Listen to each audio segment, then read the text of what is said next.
All right, Florida Governor Ron DeSantis, excuse me, has been running against Disney, and he's losing.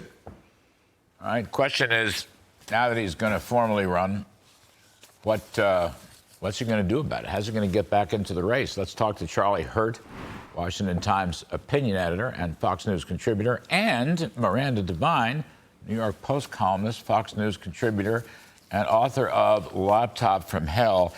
Miranda, before we're done, I want to go to the Ozarks with you and talk about the laptop from hell, because Ozarks are where this thing may finally be decided. But kids, I want to start. First of all, thanks for coming on.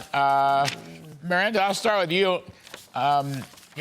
Nobody's kidding anybody. DeSantis has been running for quite some time, and he's been traveling overseas and doing X, Y, and Z.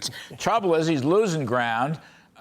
He's down somewhere between 25 and 40 points in the polls. I know no one's voted, but those are polls.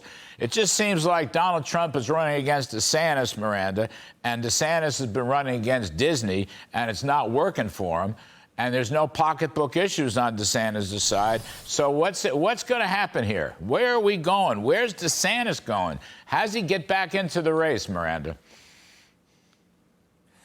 Well, I think that his problem is that he's not been in the race. You know, he's been pretending that he's just concentrating on being governor.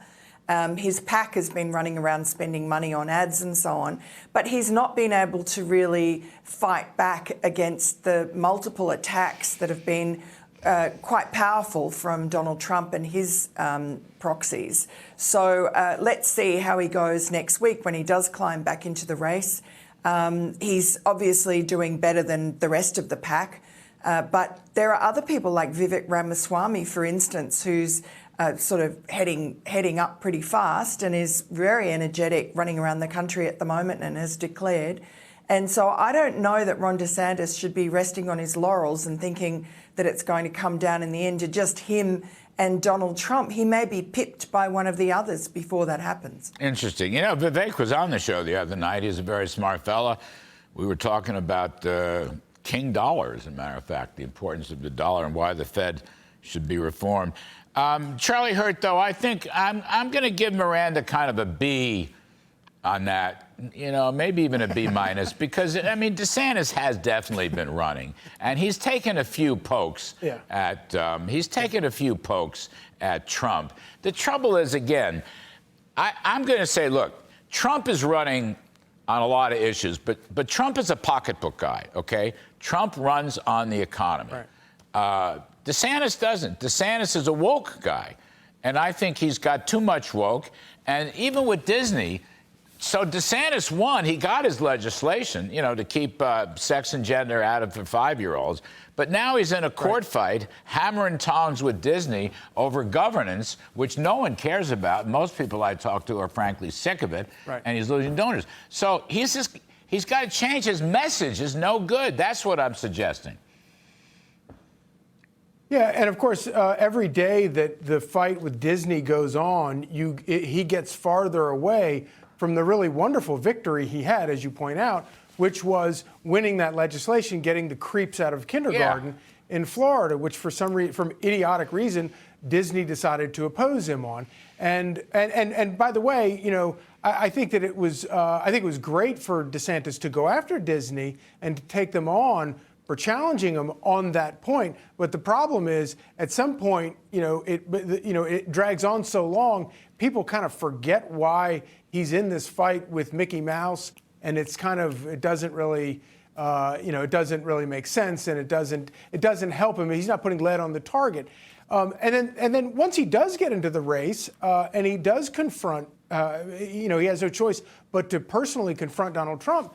You know, the way is littered with people who have tried to confront Donald Trump in Republican primaries and failed.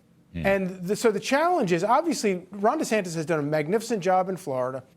He has a lot to run on. People in Florida love him, but he has to figure out how to convert those victories and that love in Florida to 49 other states, or however many other states where Republican, that are going to be crucial in a Republican primary.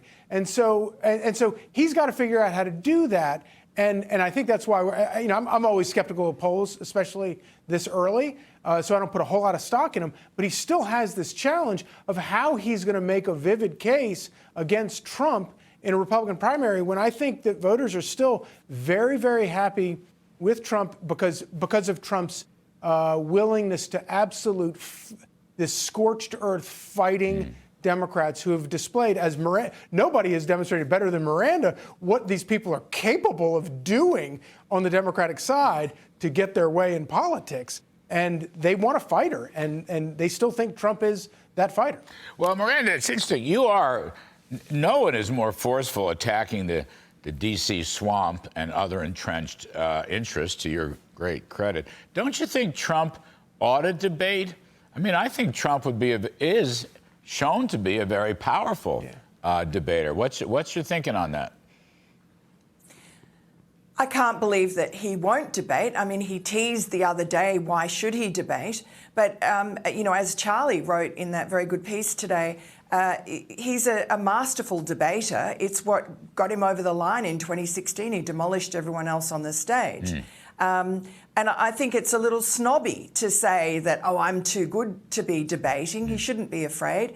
And, it becomes a talking point. Vivek Ramaswamy, I spent a couple of days with him on the campaign trail in New Hampshire this week, and he was hammering that. He was hammering that it would be cowardice for Donald Trump not to debate him. And, Vivek is particularly good at debating. He's gone in and slayed Don Lemon, slayed Chuck Todd. He got rid of Don Lemon from CNN, really. That was his last hurrah.